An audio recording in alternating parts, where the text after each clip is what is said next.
Hello, hello, hello. Jordan Sheridan live. Status Coup, Monday, April 3rd, 2023. Delighted to be joined by Louis DeAngelis, who has been doing God's work on East Palestine, among other things. I think tomorrow is two months since this happened. Yeah. I'm glad that we've been covering it the way we have, because I think in a normal country, in a normal media system, a petrochemical cloud being detonated or bomb being detonated should probably be covered for a little longer than a week. And honestly, we don't really have to stretch for news. There doesn't seem there's a lot of news when it comes to East Palestine. Not only the symptoms and health problems residents are still having, but digging further into the claims by the EPA, by Norfolk Southern, as well as the investigations that are not being done into what actually happened between February 3rd and February 6th, when the train derailed and then detonated, their fancy terminology for controlled burn. But before we get into some of the updates, smash that like button. Share this live stream so more people can get it out. I know the rest of the media is all Trump all the time. I did a live stream earlier to kind of check that box. I didn't focus on his indictment that he's coming up for tomorrow. I focused on the classified documents case, which there's developments in that. We will be live tomorrow from New York City. Don't know when yet, possibly at 10 a.m. Because Marjorie Taylor Greene is coming to town. Oh boy. I didn't see that one. Marjorie Taylor Greene is coming to town, and apparently, let me see, I have the details here. Apparently, she is going to be in a park at 10:30 ahead of Trump's arraignment. Come make some noise, shut down the hate, lies, and nonstop. So those are counter protesters. So yeah, Marjorie Taylor Greene is speaking in New York City. So we'll probably cover that live. And then John Farina will try to get as close as possible to the courthouse where the former president is being arraigned. I doubt he'll be able to get so close because they probably have blocked it off for blocks and blocks and blocks. But we'll be live either way. But right now, we want to cover the latest going on. And there's a lot of updates.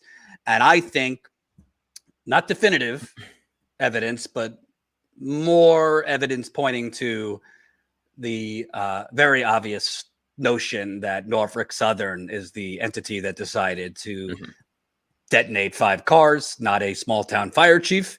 But let's start with a couple news items here that are pretty relevant here. This came out a couple days ago. I don't think you or I were live to respond to this, Louis. Right. But the CDC team that went to East Palestine to study the health impacts, whatever that means, of Ohio's derailment, they fell ill and they were pulled out of East Palestine. So 7 government investigators briefly fell ill in early March while studying the possible health impacts of a toxic train derailment in East Palestine. The CDC confirmed to CNN. Why was it that they just didn't share that publicly without having to be approached? Right. The investigator's symptoms included sore throats, headaches, coughing, and nausea, consistent with that some residents experienced after the February 3rd derailment. I'd like to know if they have any continuing symptoms, because this is their, I guess, initial symptoms. Right. Good to know how they feel a month after, because this is beginning of March.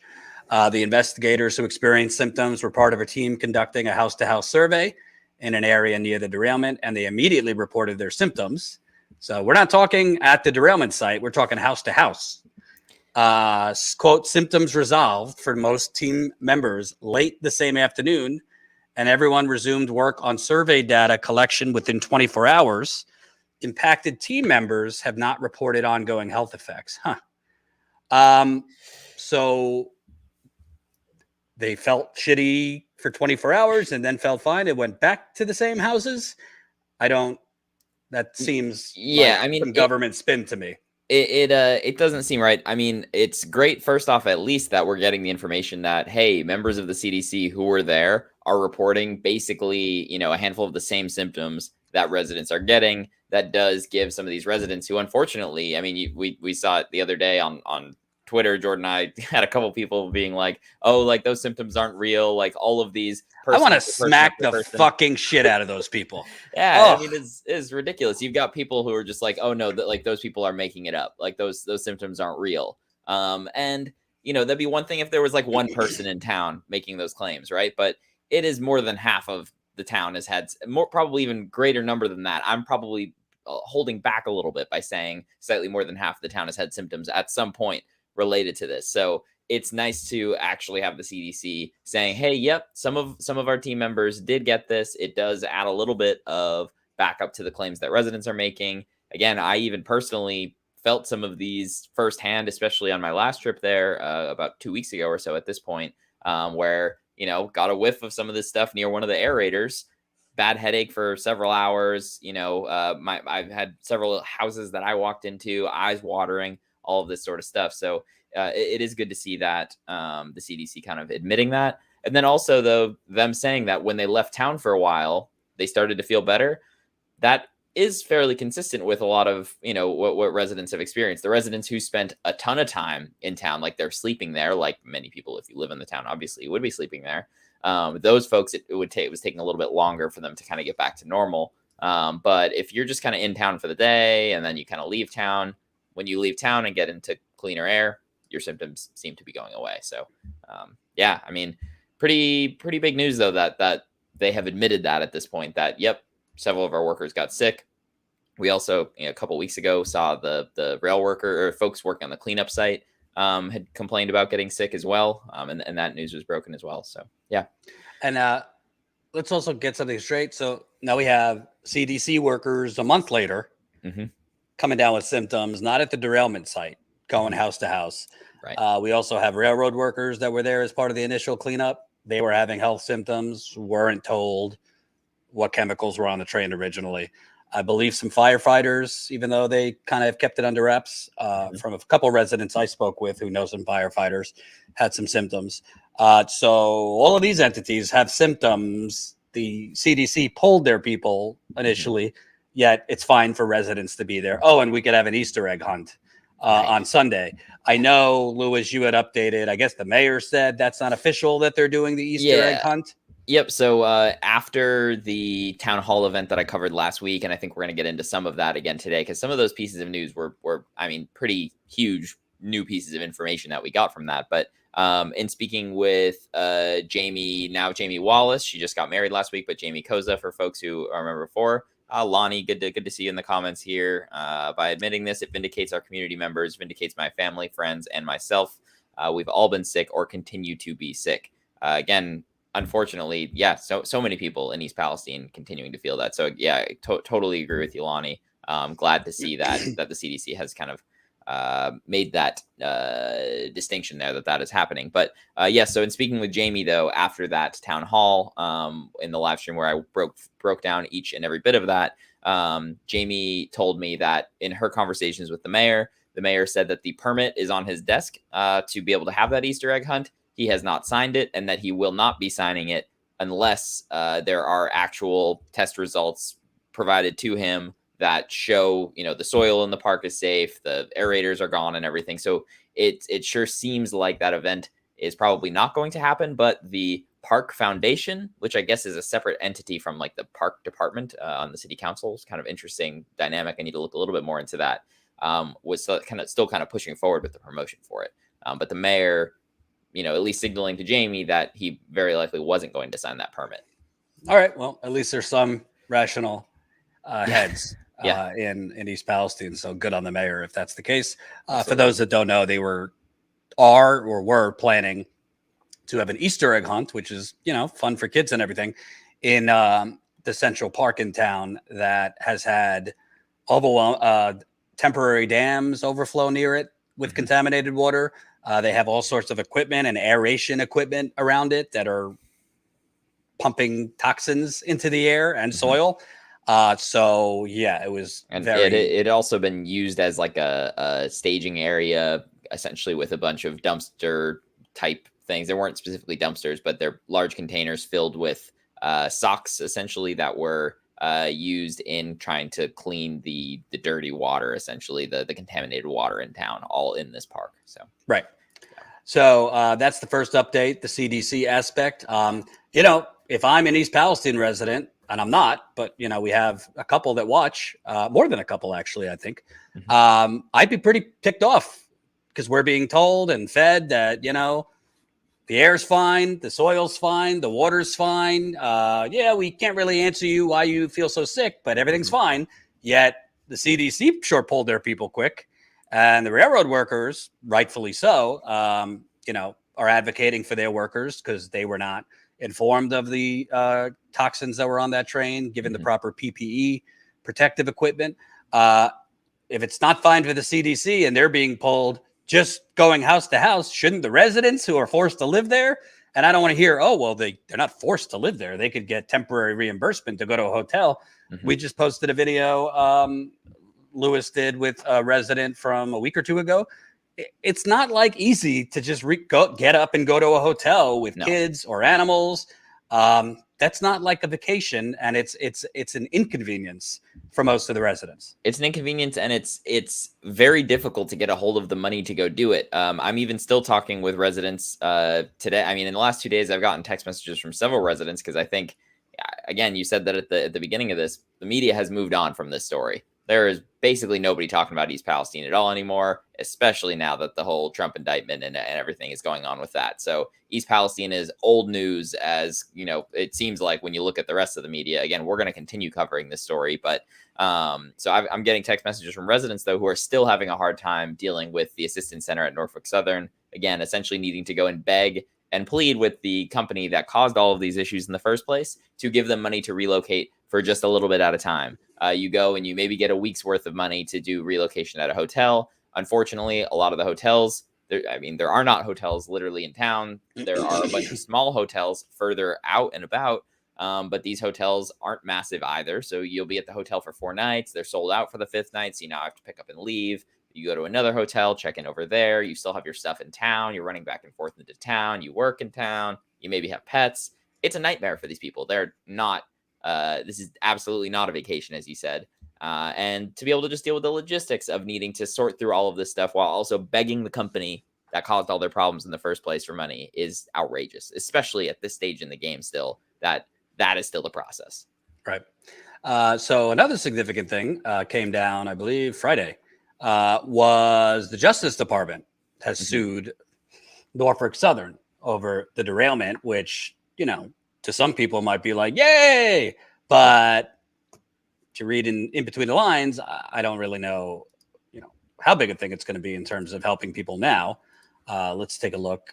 The Justice Department filed a lawsuit against Norfolk Southern over the major train derailment that occurred in East Palestine. The suit filed Thursday on behalf of the EPA accuses Norfolk Southern of, quote, unlawfully polluting the country's waterways and violating the Clean Water Act, which prohibits groups from releasing toxic pollutants into waterways without a government permit. The department also means to hold the company and its subsidiary accountable for the full cost of the environmental cleanup, seeing $120,000 for each day Norfolk Southern is found out of compliance. The federal government is the last group to sue Norfolk Southern. The state of Ohio, residents, and several local business owners have already filed suit, which happened when 38 cars from the Norfolk Southern train careened off the tracks. At least 11 of the cars contained hazardous materials, including vinyl chloride. There was a part of this that I wanted to get. Here we go. The suit says that after, because of the derailment and its aftermath, a spectrum of hazardous materials entered the soil and multiple waterways in the area, including the Ohio River. Thousands of aquatic animals were killed, the complaint says, citing the Ohio Department of Natural Resources.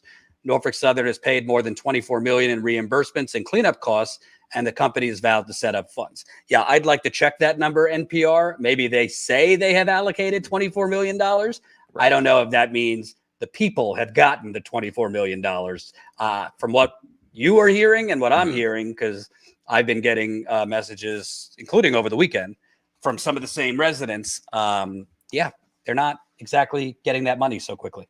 They definitely are not getting the money quickly. And again, 24 million for, okay, you've got the town of East Palestine, which is roughly 5,000 people, but then you've also got all the affected communities in Pennsylvania who frankly have basically gotten no assistance from Norfolk Southern on the Pennsylvania side of things. Only a handful of homes from what I can tell, and I haven't even confirmed that any of those handful of homes are, but the closest homes in Pennsylvania had been able to get any assistance, let alone the ones that had this toxic cloud blow right through their properties in Pennsylvania, some in West Virginia, and then others outside of the like kind of 1 to 2 mile radius, looking further north. Had several folks up in Poland, Ohio, reaching out, and some that we've interviewed with issues as far as having health related issues that their doctors are literally tying to chemical exposure. And these are 10, 15 miles away in some cases. Potential for stuff much further away that we're actually looking into. Jordan, I know we talked briefly about this. I was talking with a source who studied this sort of thing,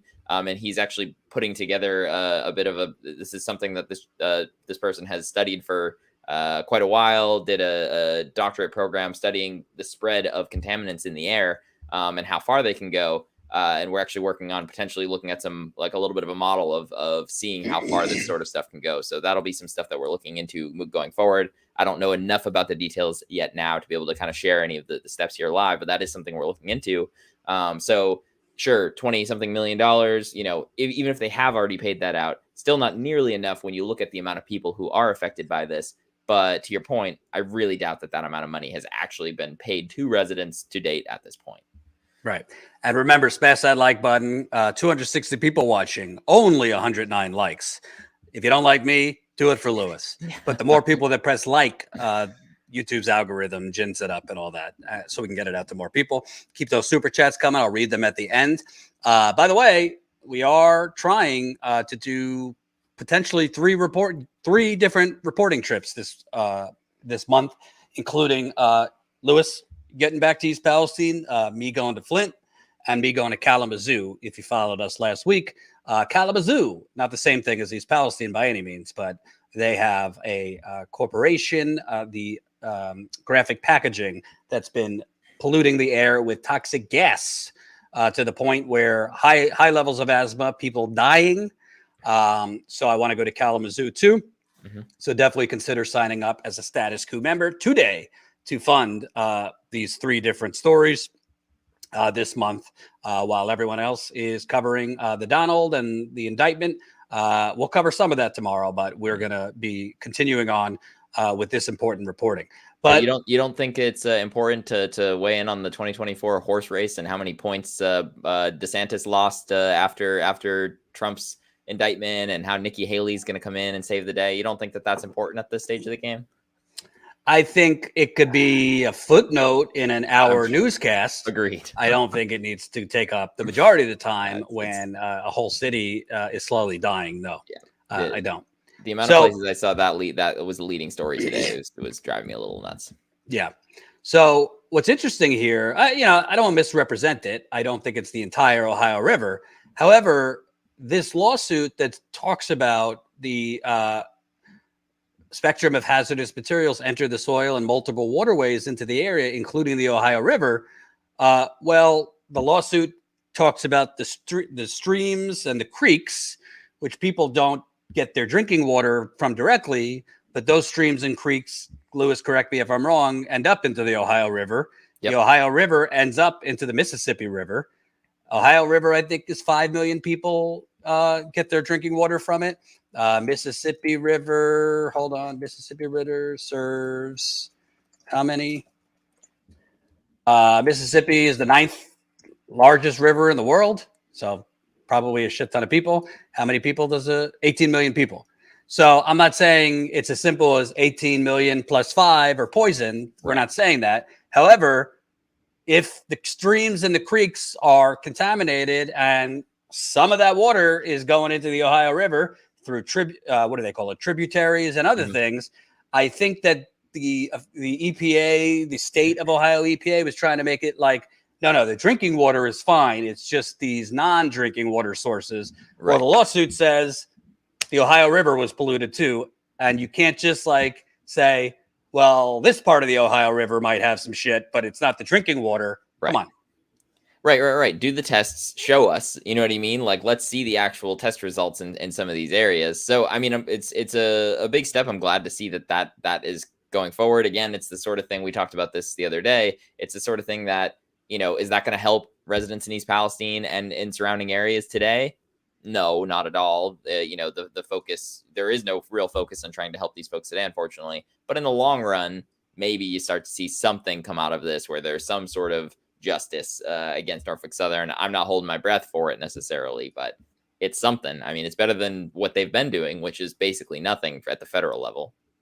Well, I think it's kind of the government trying to make it look like they're acting. Yeah. And you can't really criticize it. So it's a win-win. You can't like be like, I'm against the government suing Norfolk Southern. So it's like the government gets to say, hey, we're doing something, but they're not really doing anything for immediate help for the people now. And that's the problem. They're not doing, I mean, you're talking, if the people of East Palestine are lucky, maybe 7 to 10 years that this could be settled. It will probably be more than that when you look at past widespread contamination. I mean, when DuPont contaminated the entire Ohio River Valley, that went on for over a decade before a massive settlement. And at that point, people are sick, people die. Right. So what are they doing now besides, you know, Band-Aids, to, you know, giving them hotel money? Right. Nobody's, and that's not even, the federal government's not even doing that. Just Norfolk Southern's doing that. You know what I mean? I've said this a couple times, but it's worth saying again. It blows my mind that still today, 2 months later, the residents of East Palestine, if they want to relocate, if they need to be reimbursed for something that was caused by no fault of their own, but fully by the fault of Norfolk Southern, they need to go beg Norfolk Southern for the money. And there's not some sort of intermediate person in between. It's not like whether it be the Ohio government or like the state government, whether it be the federal government, FEMA or something like this. It blows my mind that these people need to go beg the railroad that caused all of these problems. And in a lot of cases, like I've got a text from somebody today. They're like, they're making me feel like a criminal because I had one thing on my receipt that wasn't highlighted correctly or something. And it was a charge for $3 or something. And they're making her feel like a criminal for having dealt with that. So these people are having to jump through hoops to be able to get this assistance. The federal government or somebody should be the middleman here, making sure that these folks are getting what they need and then getting the money from Norfolk Southern after the fact. You know what I mean? Make sure that these people are made whole now. They shouldn't need to beg for it. They should be taken care of, and they shouldn't need to go beg for it from the railroad that caused the problems. I agree. It's insult to injury, Joa says. By the way, Lonnie Miller, feel free. You got Lewis's number. We'll send you the link. If you want to join us anytime, you could come on remotely. We could send you the video link if you want to chime in. Because obviously, if you're an East Palestine resident and you want to, me and Lewis could talk, but we'd rather hear from the residents. We'd love to have, you know, different residents on. So if you ever want to come on, Lonnie, when we're not on the ground, feel free. We do see you in the chat and appreciate it. Smash that like button. Got 320 people watching, but only 160 likes. Viewers, don't make me do it. Don't make me do it. I'll call the like police. All right. Smash that like button. Let's get this going. This is a Trump-free zone right now. Any info on the next members call? I love you. Not at the moment. Not at the moment. Colin just moved back to Texas, so let him settle in before we have another members call. All right. This other piece, you know, from a, you know, kind of small, not a big media outlet, but I thought relatively important, if you ask me. Researchers give updates.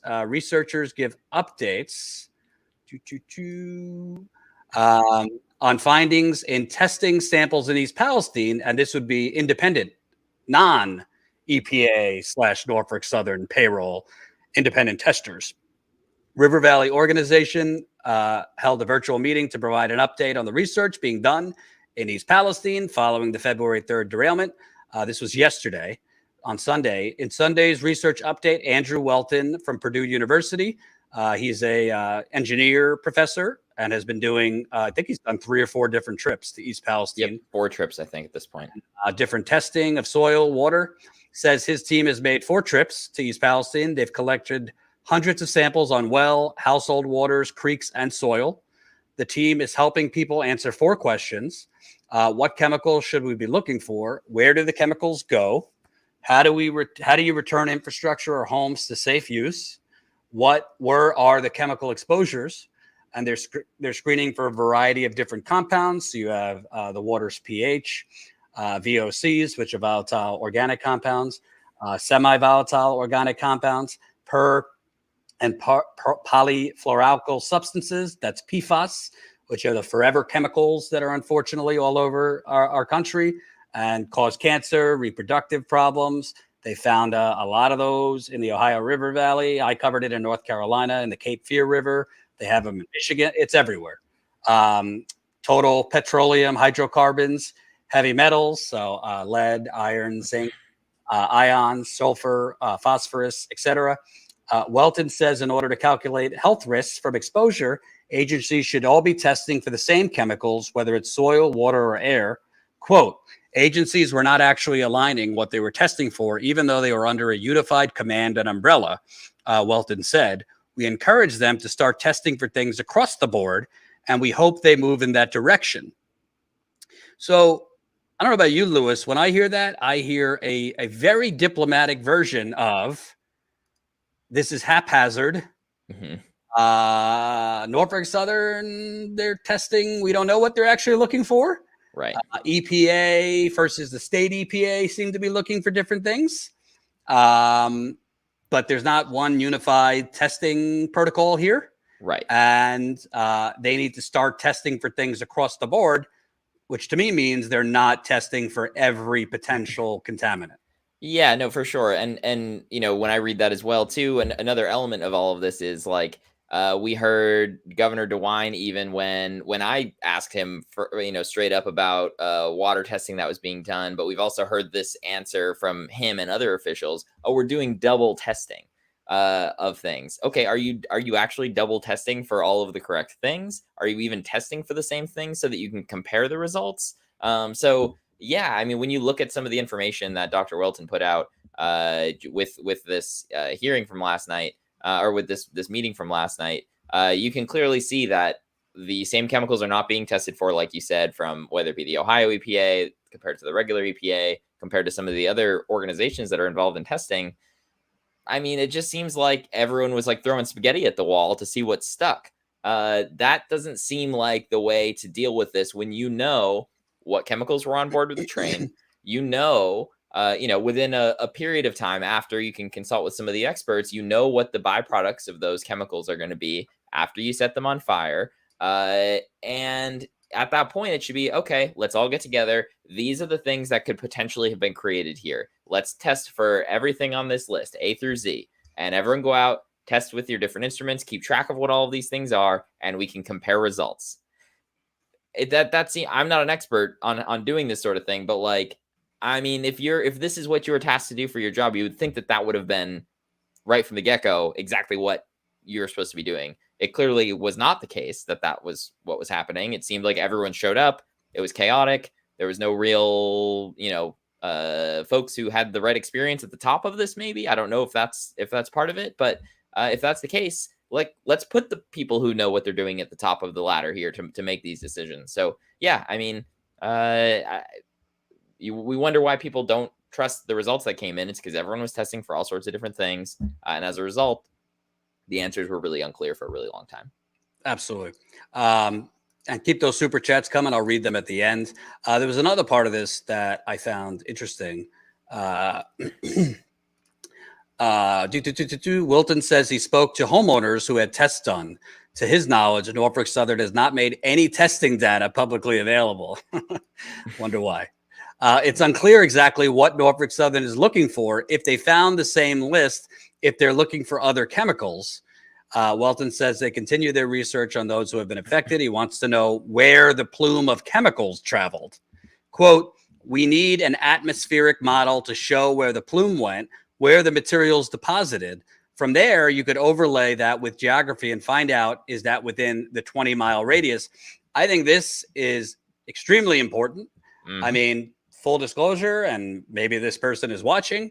My wife sent me over the weekend that somebody on Twitter from Canada said that the weather map they saw, that it came to them, and they've been sick since February 7th, and their dog has been sick. I DM'd with them. It's an incredibly hard thing to prove. I also don't want to be irresponsible because it might be unrelated. But it would help if we actually had a true weather map with the direction of that plume to see. I mean, from Ohio to Canada, some parts could be 200 miles, 250 miles. So it would be very helpful to see where exactly that plume traveled, at what points, times in the day was these chemicals deposited. But the other thing is, I mean, I don't really care what data Norfolk Southern releases, but the fact that they're not releasing any data, again, transparency. Yeah, I mean, transparency. You want people to trust you in this. You are transparent. You put out the information that you get. It seems like that would be an easy thing to do. And again, yeah, I mean, we don't know what the modeling was because, again, initially, as I reported last week, there was, initially the modeling was done for what will happen with a vent and burn of 1 car of vinyl chloride, not 5. Sunday night, the night before the controlled burn, in quotes, the EPA left saying, yep, here's our model for the controlled burn for 1 car. Everyone had that. That sounded like that was going to be the plan. Monday morning, everyone gets back together at incident command or whatever. And all of a sudden it's like, nope, now it's going to be 5 cars. And it's like, well, we don't have a model for 5 cars. That's going from 1 car to 5 cars is obviously a heck of a lot more vinyl chloride. Again, a known carcinogen that is highly flammable. So going from 1 car to 5 cars is a huge difference. It was very windy out. The conditions were not great for something like this. And you didn't have a model for nearly a fifth of what you were setting on fire. And then they went ahead and did it anyway. They very likely being Norfolk Southern making that ultimate decision to do it. Yeah. Oh, we're going to get to they in a minute. And keep smashing that like button. Almost 400 people watching. Smash the like button. Share this live stream so we can get it out to more people. But I got to say, I mean, the fact is, why is it, whether it be Flint, I've seen it elsewhere, it just so happens that whenever somebody who's not on the payroll of the EPA, the state environmental department, the state health department, they get different numbers than the state or federal agencies. And, people have to be diplomatic because a lot of these testers, these independent testers, are connected to universities. You don't want to be too volatile. Andrew Welton, I've reached out to him. I know you've reached out to him for whatever reason, hasn't gotten back. We'd love to interview you if you're watching because I have some questions. But what I hear him saying is one hand doesn't know what the other one's doing. They're not all testing for the same thing. They all have their different protocols. They all have different measurements. And it's a mess. That's what I hear. And issues with transparency. He also tweeted something that you sent me that I conveniently just lost. So let me get it back. Here we go. Okay, I got it. So this is a thread. Is this the map you want to show? Yeah, that one right there. So, and I've got, yeah, there you go. Perfect. So, I'll basically, here you've got, Purdue, which is, the university that Andrew Welton works for, comparing their results to the Ohio EPA. So you can see the, 5 yellow, markers on the screen. Those are 5 locations, along, Sulphur Run and Leslie Run. Obviously you can see the spill site there. And you can see the massive difference in numbers comparing the results from Purdue, Dr. Welton's tests, to the Ohio EPA. So in that C1 sheen on the right, you've got butox. I looked this up earlier. Butoxyethanol measured at 10,460 parts per billion when Purdue tested. Ohio EPA 150. And then C2, again, major discrepancy here, 5,215 parts per billion in the Purdue test versus 2,270 parts per billion in the Ohio EPA test. Another major thing here, and Dr. Welton points this out in one of the tweets in the thread. We don't need to go find it though. Is that a lot of the sheen, the visible, you can actually keep the map up for a second. The sheen, the visible kind of oily looking substance that would be on top of the water that you could see, or when we were there, throwing rocks in the stream or people disturbing it with a stick, that sheen up to this point has basically said it was butyl acrylate. You can note here on C2 sheen as well as C6, C5 sheen, there is 0 parts per billion measurements that Purdue found for butyl acrylate. This is actually the first time I'm seeing this buto-oxyethanol test being done. I looked up buto-oxyethanol. I don't have as much knowledge on buto-oxyethanol as some of these other chemicals, but in the research that I did do, depending on whether you look at OSHA or NIOSH for the exposure limits for breathing it, you're looking at 5 parts per million averaged over a 10-hour work shift as the kind of workplace exposure limits.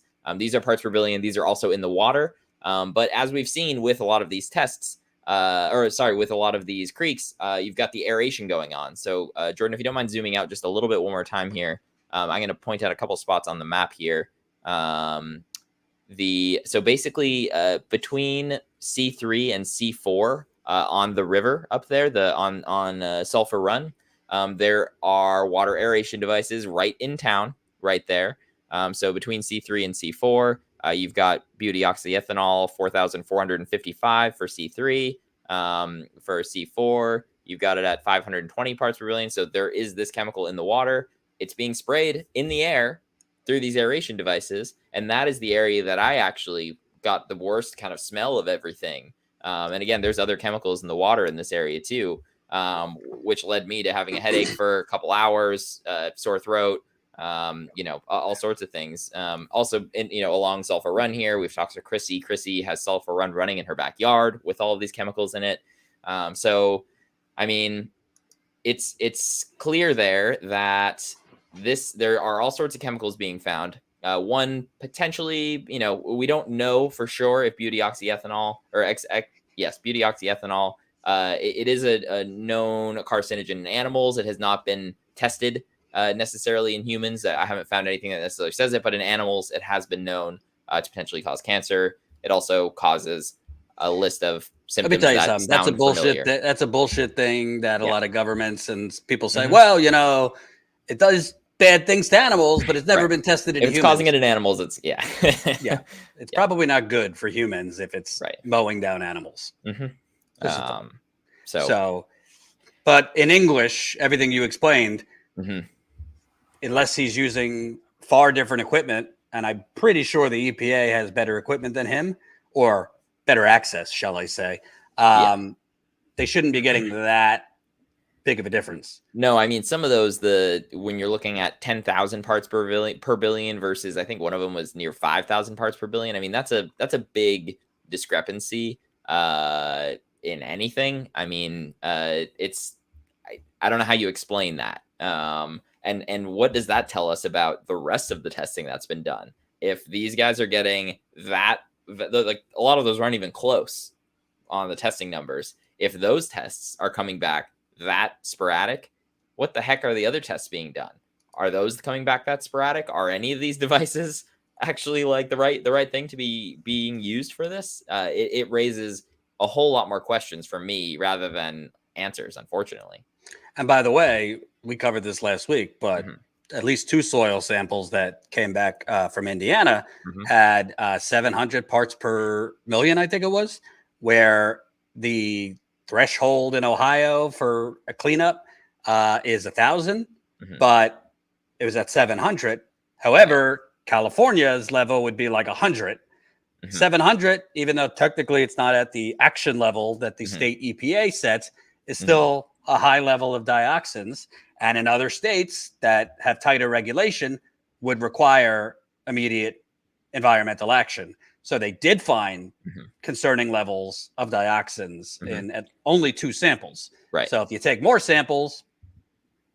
Right. Who knows what you're going to find. And from what I understand, those soil samples were taken from soil that was being shipped to Indiana that you're hearing about, like the contaminants being shipped all over to different places. They're trying to find places to put all this soil.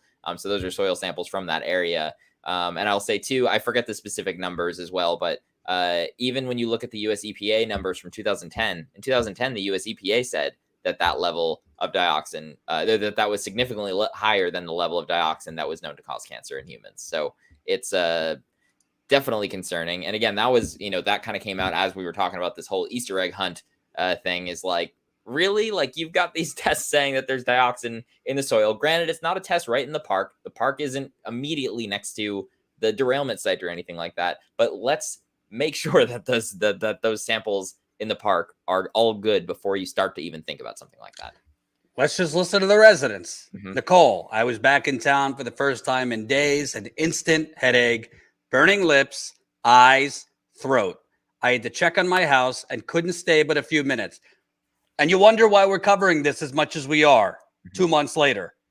Nicole, email us if you can, info@statuscoup.com. We'd love to interview you, because this is what we're covering it. This is still an ongoing disaster. You can't just say, and, hey, if you repeat the lie. We hear this time and time again from residents there who either are lucky enough to temporarily get out of town if they're staying with family or taking Norfolk Southern's money for hotels. But you got to go back to your home at some point, pick up the mail, whatever you got to do to go back to your house. A lot of people say they can't stay there for longer than an hour or two because the smell is so overwhelming, or the headaches, or the throat is sore. That is not safe. That's why we're covering it so much. That's why Lewis is spending so much time. My wife was not so happy with me. I spent quite a bit of time on the phone over the weekend with few residents and a source that I'm digging in on our next topic, because you have an area that really should be evacuated. I mean, that's why we're covering it 2 months later, like it just happened, because it's not safe. I think you have officials knowingly lying to residents to give them a false sense that it is safe. Am I missing something? No, I mean, again, right at the start of this, members of the CDC who are doing work in East Palestine are getting sick, and they came out and admitted it. Like, members of the CDC, you've got residents, you've got government officials from the CDC getting sick. You had folks working on the cleanup even sooner than that getting sick. This is not one or two people. This is a clear pattern of residents, of folks working on the cleanup, of folks who are talking with residents about their health symptoms, they're going to investigate this stuff, and they're even getting sick. It needs to be being taken way more seriously than it is right now. Absolutely. So let's get into the control burn, also described as the vent and burn, and a bunch of variety. To be clear, we don't have any hard and fast information. I'm digging. I know Lewis is looking into it, but we're told by Alan Shaw, who is the CEO of Norfolk Southern, I think perjured himself in front of the Senate. I think perjured himself he spoke in front of the Pennsylvania House, Pennsylvania Senate, that, there was a lot of people in the room, but ultimately it was the fire chief in East Palestine who decided to detonate 5 cars.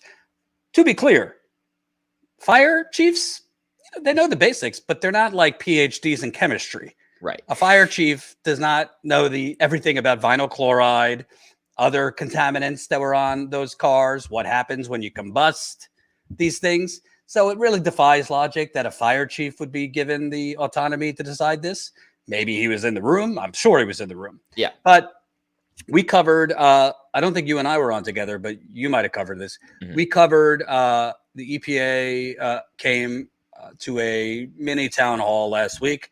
Mark Durno, who was an EPA official. For those of you in Flint, you have some thoughts about Mark Durno. I know a little bit about Mark Durno. He's kind of one of the EPA's guys that they send if it's a Flint or an East Palestine or a disaster zone. And he often is towing whatever the EPA is saying. But, kudos to him. He showed up for this town hall with residents. and said a couple interesting things, I'd say. But let's start with what I think was the big one, and that he was asked about the decision. How did it go from we're going to control burn one car to 5 cars? Let's hear what he said. Why did the EPA allow the burning of 4 additional cars when there was only issue with 1? Yeah, so we did not authorize that. We are not, that when we're in that phase of the emergency, we don't make that decision. We provide input to those decisions. And what we provided was an adequate, we helped develop the modeling for what the air was going to do when the plan was just to burn 1 car, right? Because that was the original plan. That night, Sunday night, the plan was not to burn 1 car. On Monday, we learned that they made the decision to vent and burn 5 cars. We weren't part of that decision. But you guys knew before? Before the vent and burn happened, we knew it was happening, so we enhanced our air monitoring equipment to be able to handle something larger. Was there nobody who could say, nope, you're not going to burn 4 additional cars? So, and that wasn't in the plan? It was our understanding that there was a significant risk of explosion, and that was the rationale behind it. So the EPA is modeling what would happen if they burn 1 car, and that was as of Sunday night. So they come in Monday, and the EPA learns they decided to add another 4 cars. First of all, if there was a significant risk of an explosion, why would there be not a significant risk of explosion of 4 cars Sunday, but by Monday you have 4 cars that might blow up? Now, sure, devil's advocate, a lot of things could change. This is a fluid situation. You know, a lot of contaminants were already kind of released after the derailment, but that's suspect to me that in less than 24 hours, there's such an increased risk of 4 extra cars uncontrolled, just exploding. And so from what they say, the risk was the shrapnel from the train, right, you know, hitting houses, hurting or killing people. But I think this was kind of Freudian slip. They would be plural, not just one person. So the fire chief is not they. Just my speculation, but we do know. Actually, no, we have the mayor said this. Why did the EPA allow the burning of 4 additional cars when there was only issue with 1? Yeah, so we did not authorize that. We are not, that when we're in that phase of the emergency. Alan would know. I don't know how to fast forward. But the mayor chimed in and said, I was in the room. I can explain what the mayor said. Yeah, so the mayor, after Mark Durno from the EPA went through and explained that, the mayor said, well, I was in the room. I'll tell you what I know to the best of my ability. The response that the mayor said was that the cars were heating up. There was someone looking with like some sort of thermal technology to like measure the temperatures. I forget the specific number that he gave, but the cars were heating up, and the relief valves. So each of these vinyl chloride cars has a relief valve on the end, a pressure relief valve, that when the pressure builds up too high, it's supposed to release some pressure through these valves. The mayor said that the valves were, quote, gumming up, and that the contents inside were undergoing polymerization, which essentially is a changing from liquid into more of a solid. So it was kind of like a slimy type substance would have been getting stuck in these relief valves. And that was why the decision was ultimately changed. Those were getting gummed up, meaning the pressure inside of the cars was, in their words, building up to be able to potentially cause the instance of shrapnel coming from not just 1 car, but 5 cars. There's definitely still a lot of questions surrounding that, but I actually did interview Aaron Bragg again, and we haven't posted the interview yet. My guess is we'll probably post it tomorrow or the next day. I did talk to him a little bit about if that is plausible. He says that it is plausible and that the numbers actually that the mayor gave were in the ballpark of when that could be happening. But it is still interesting that it happened on this 1 car, and then all of a sudden it happened to 4 more. all at the same time after it was just the first before. So there's still a lot of unanswered questions. The mayor in that explanation too, a couple times was like, look, I'm not a chemist. I'm not a scientist. I know a lot more about this now than I did then. So he's like, I'm just going off of what I remembered during this time when, I'm not an expert in this sort of thing. Is basically like what he was saying, but potentially plausible, according to Aaron Bragg, who has literally, he's an industrial gases expert. He's inspected cars like this for a living in the past. So some extra context for it. So let me tell you what I think happened here. Yeah. And this is what I think. We are digging to get facts. Mm-hmm. I'm pretty sure that Norfolk Southern, not being 100% honest about what was on that train. I spoke with a source over the weekend who is familiar with Norfolk Southern, I'll put it that way, who said that source knows that they have altered manifests. I don't have any evidence that they did that here, but I do believe they've done that in the past. And I believe there was something on those 4 trains that Norfolk Southern did not want the NTSB to see. That would be the NTSB, the National Transportation Safety Board, because it doesn't really make sense to me. Yes, these things, the mayor said things were getting gummed up, and sure, something could go from not being ready to explode on Sunday to being ready to explode. But four additional cars are about to explode. And overnight with no warning, like the night before, doesn't make a whole lot of sense. So 4 additional cars, like I could understand maybe 1 additional car. Hey, if we don't do something now, it's going to, we got to, but 4 additional cars. I'm digging. This is not something we could just get. Obviously, you would need some whistleblowers in a case like this who would have access to this information. But also, you think that the EPA just like comes in on Monday and like, oh, well, we were just told that they decided this. You don't think who they is consulting the EPA? Right. Or filling in the EPA? I mean, I think it's very likely, because we do live in the United Corporations of America, flag behind me. I think it's very likely that Norfolk Southern didn't really consult the EPA, but told the EPA. But you think Mark Darno and the EPA don't know in real time what's going on? We also know that the owner of the chemicals that were on the train was in the room when these decisions, because obviously Norfolk Southern wants to consult the actual experts who own the chemicals on, hey, give me what this looks like if we do 2 cars, 3 cars, 4 cars.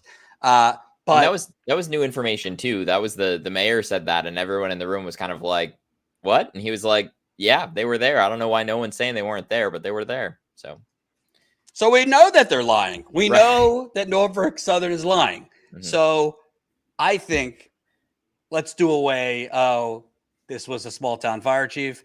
I even heard a lot of people have told me to watch Squirrel Tribe. So I watched one of her videos. Good stuff. But even she was like going under this assumption that like it was local officials and state officials who made this decision. No. Norfolk Southern, the clip we're going to play next from a Pennsylvania representative, Norfolk Southern has basically been calling the shots for 200 years. And I believe that the decision to blow up 4 extra cars was to cover up something about what was on those cars. It doesn't make sense that all of a sudden these 4 extra cars would be at such greater risk in less than 24 hours of exploding than they were on Sunday. Let's play a clip. We're going to post the full interview tomorrow or Wednesday. This is from Lewis and Pennsylvania rep Abigail Salisbury. She spoke about her dealings in the past with Norfolk Southern. She spoke at a hearing that Lewis covered, basically saying Norfolk Southern has controlled the government for 200 years. But you asked her about basically the EPA saying they made this decision. What are your thoughts on the EPA here, essentially kind of admitting like, hey, we provided the modeling for 1 car Sunday night. That's the plan. All of a sudden, Monday morning, that plan, modeling for doing 1 car is definitely not going to be the same as doing modeling for 5 cars. I am not an expert in this, but that's a major difference. Do you know if Pennsylvania officials were consulted at all during this? And just what's your general thoughts on all of that knowledge now that it's been brought forward?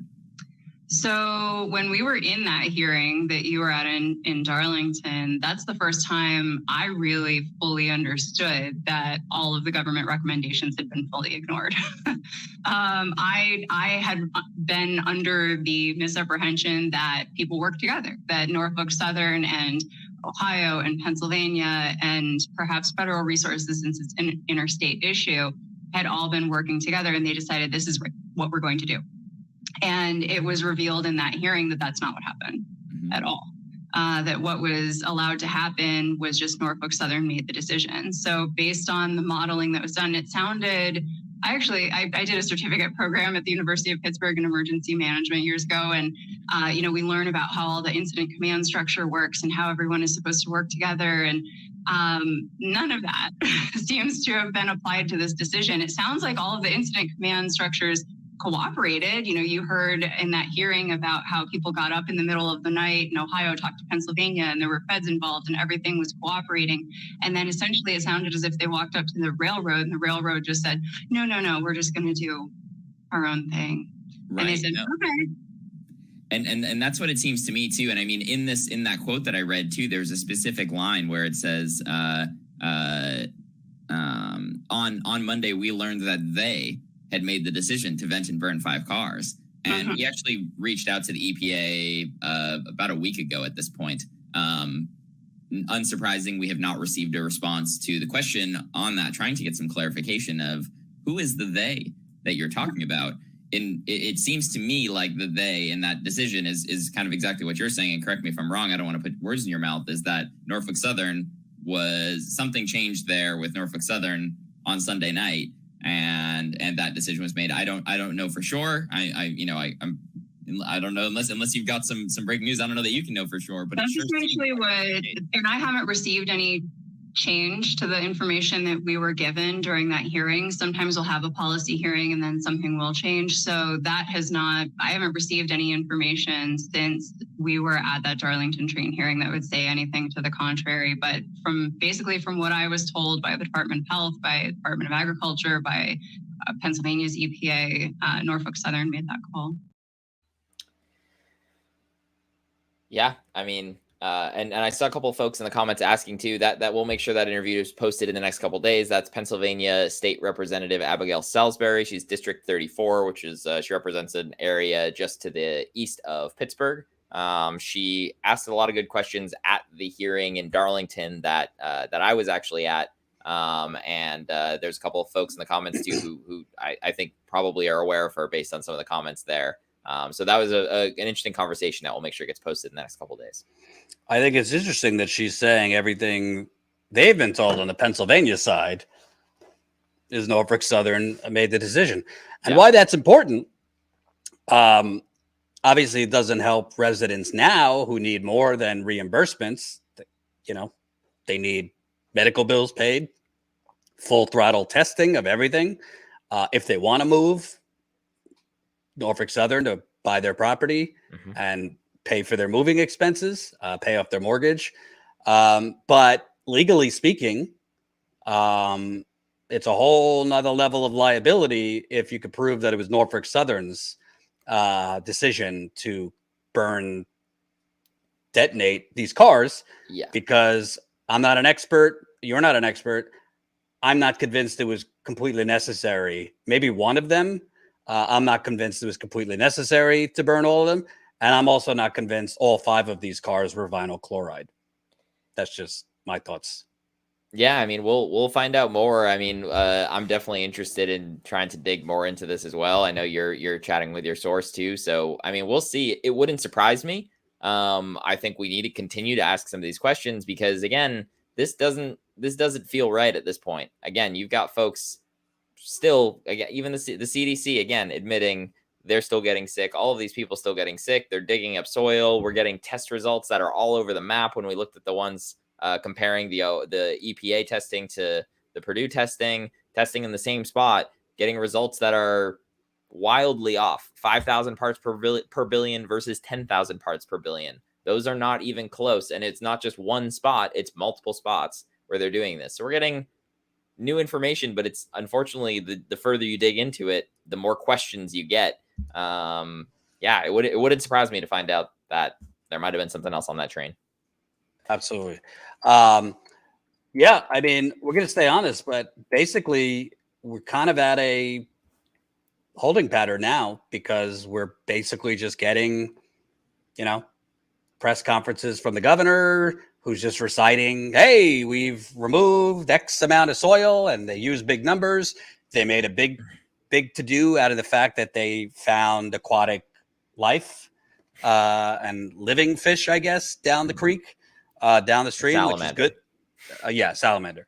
And they're basically just making it seem like now it's just an issue of a couple more weeks, possibly 2 months, I thought I heard, for them to do everything. And then, everything's fine. Meanwhile, just watch Status Coup. We have resident after resident telling us that we're still sick, still not feeling well. Residents that leave and come back within an hour, they're not feeling well.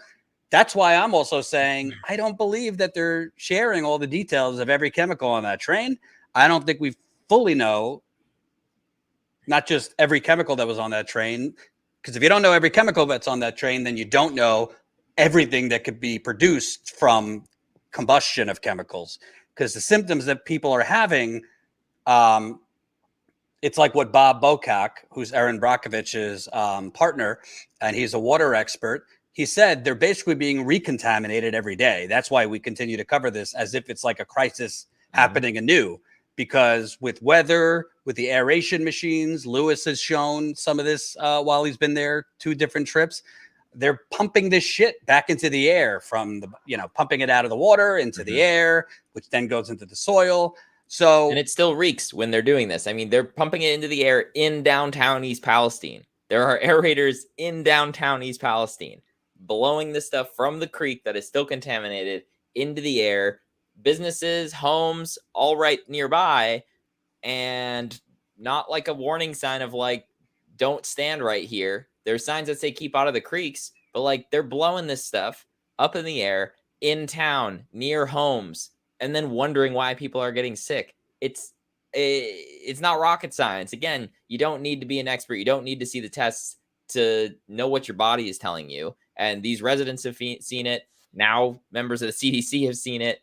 And still, these folks are essentially being told that it's fine and everything's going to be good. And like you're saying, in a month, 2 months or whatever, they're going to have the cleanup done and wash their hands a bit. Absolutely. So, yeah, I mean, Lewis did an interview with State Rep Salisbury. So we'll post that tomorrow or Wednesday. I don't want it to get lost tomorrow in the Trump madness. Yeah. So maybe Wednesday. You also interviewed, like you said, Aaron Bragg. We're trying to do a follow-up. I've reached out on it with Erin Brockovich, who I've talking with off camera, and she's not happy. She's not happy. And I don't blame her because I've seen some shit, but certainly not what Erin Brockovich has seen. So if she is saying this is the biggest cover-up she has seen, that's saying something. If Erin Brockovich is saying that, because she has seen everything when it comes to environmental corruption, government and the environmental agencies together.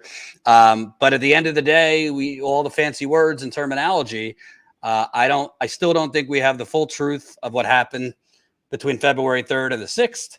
I know for a fact that the initial crew that was called, it was from Pittsburgh.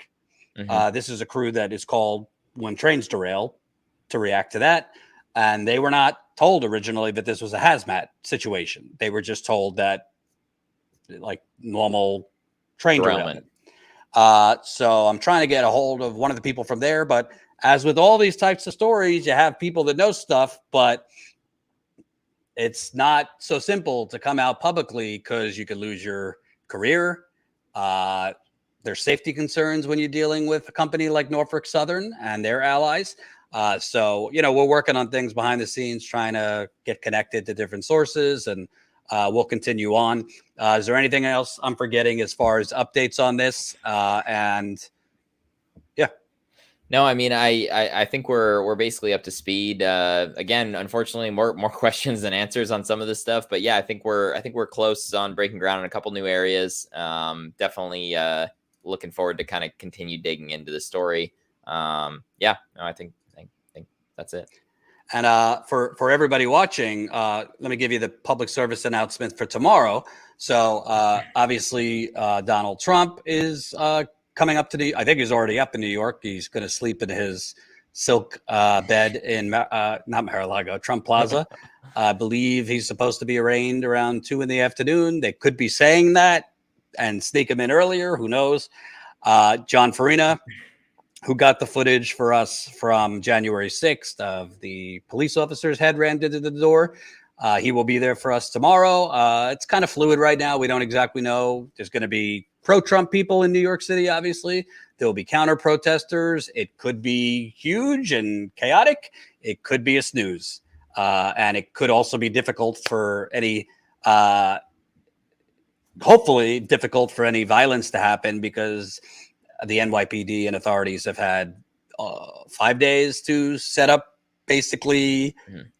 it up where roads are blocked off. And, so I don't know exactly when we'll be live. Apparently Marjorie Taylor Greene, Trump's future vice president, she's going to be leading a protest. Some people have said, Jordan, don't air that. Don't give it airtime. I think it's important to give not her airtime, but I think it's important to see what 30% of the country believes and says, and to not to glorify it, because if you watch Status Coup, I'm not a fan, but there is a really massive growing right-wing movement in this country. I think fascist elements, and with Marjorie Taylor Greene, who knows who's going to show up? You could have Proud Boys, Oath Keepers, neo-Nazis. And yeah, so if I think I don't know the exact time because it's fluid, could be 10 a.m. It could be noon. So definitely follow us on Twitter at Status Coup. So you'll know when we're going live from both Marjorie Taylor Greene's pep rally for Trump, and then for the actual arraignment. Join our Substack. You could join our Substack for free, by the way, because we'll send you, you'll get an email when we post on Substack, so you'll know when we're live tomorrow. But obviously, I think, probably cover Trump less than most. We have covered East Palestine more than anyone I know. But the former president being indicted is a big deal. There's no escaping it. So we'll cover that tomorrow. You don't see fascist elements in the Dem party. Can I, Lewis, can I ask, what is with this pea brain mentality that if you cover Donald Trump critically, that means you're like simping for Dems? This is the problem with all media, corporate and independent. There's this notion among people that you have to pick a side. They are all corrupt. If it were up to me, all the Wall Street bankers from 2008 and 9 would be in prison. The fossil fuel executives would be in prison. I think George W. Bush and Dick Cheney should be in The Hague. I actually think Obama probably borderline could have been in prison for some things. Hunter Biden should be indicted. I'd be indicted if I did what he did. I think Hillary Clinton, I'd be in jail if I had a private server as a government email and was emailing classified information. So, stop with the snowflakeism if you're a Trump supporter. I appreciate if you subscribed, but you don't have to, you're not it's not being a Democrat if you criticize Trump. I voted for Jill Stein in 2016. I lost some friends over that. Okay. And I lost for Biden in 2020. I voted for Biden in 2020. I lost some viewers over that. So I just call it like I see it. But people need to get out of this tribal, you're simping for Dems. We're covering it critically and we're covering it legitimately. And I think that there's concerning fascist elements with Marjorie Taylor Greene, with Trump. So I'm going to say it. You might not agree, but that doesn't, we don't have to agree on all political things. I hope we all agree that what's happening in East Palestine is fucked up. Right. And it should be covered to the lengths that we're covering it. But you don't have to agree on all things politics. And a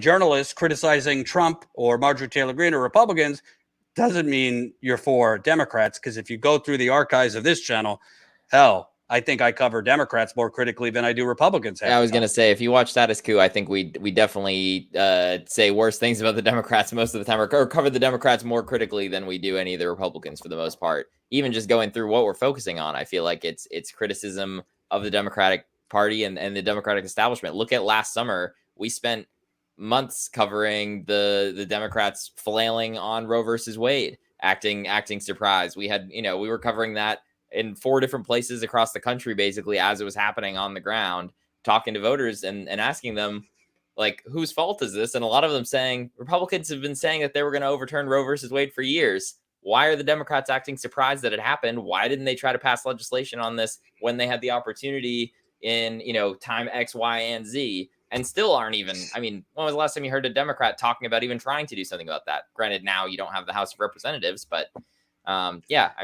the status quo is absolutely hypercritical of the Democratic Party. And by the way, Gar says, wasn't my point. I've said fascism is alive and well in America. There's just different levels of it.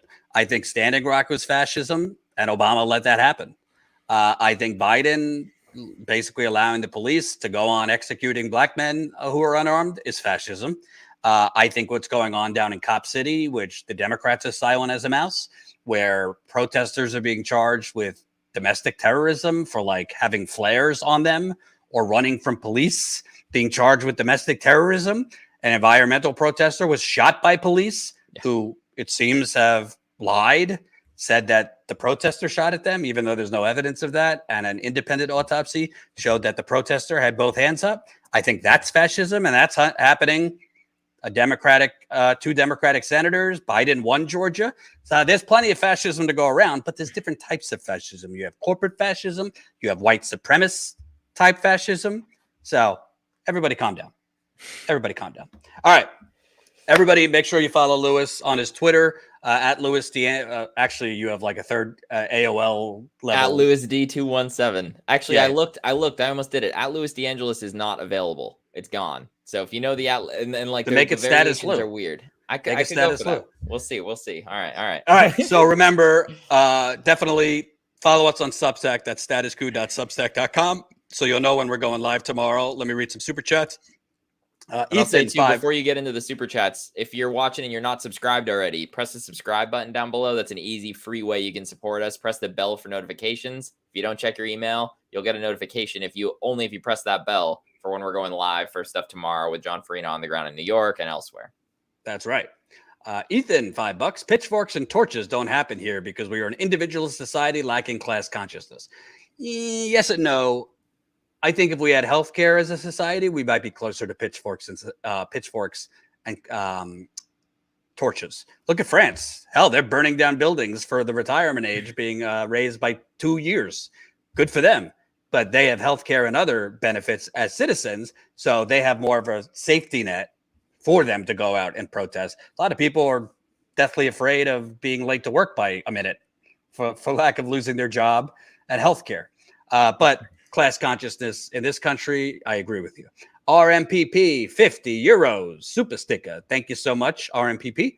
Das Bos Fleiss, 11.99 euros. I love how Lewis interviews people in East Palestine who probably consider themselves conservative, and there's no antagonism because there's no such agreement on the issue, because there's so much agreement on the issues that currently matter. Absolutely.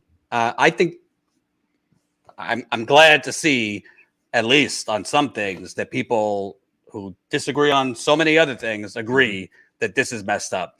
And that's why I actually believe progressives, conservatives, neoliberals actually agree on a lot more.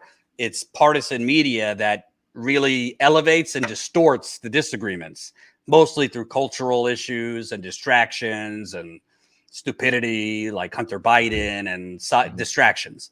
But I think we agree that we're being screwed economically, societally, environmentally, and certainly the people of East Palestine are being screwed. For Absolutely. sure. Yeah, no, and I mean, I even beyond some of the interviews, just talking with people, especially on my first trip, there was an afternoon, we were getting lunch at the Roadhouse, John Farina and I, and we were talking with a group of locals, some of which we had interviewed already and met, others who we hadn't, and got into a conversation. It was the day after Trump had been in town. Talk about politics was going on quite a bit. JD Vance had spent the last week in town, and everyone was kind of asking, like, how that like, what do we do? How the heck do we get these people's attention? And these folks get it too. They see one of the residents, I forget specifically who said it, was the Democrats and the Republicans are two wings of the same dirty bird.